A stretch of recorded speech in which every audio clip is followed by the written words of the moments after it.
میں نے اپنی زندگی میں خود کو سچا ہوتے ہوئے بھی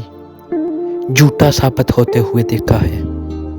اور میں نے یہ محسوس کیا ہے کہ آپ کے اپنے بھی آپ کے دشمن بن جاتے ہیں۔ آپ منافقت کریں گے تو یہ ساری دنیا آپ کی ہے، آپ سچ بولیں گے، حق بولیں گے، آپ کو اتنا شرمندہ کیا جائے گا کہ آپ کو یہ لگنے لگ جائے گا کہ یہ شاید آپ ہی غلط ہیں۔ لیکن ان سب چیزوں میں آپ نے ایک چیز کا خیال رکھنا ہے، اور وہ ہے آپ کا اپنا ضمیر، کیونکہ ہمیشہ یاد رکھیے گا، جو شخص اپنے آپ کو اپنے ضمیر کی عدالت میں لے کر جاتا ہے، پیش کرتا ہے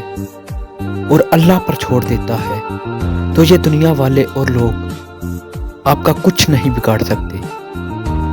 سچ بولیں اور حق بولیں۔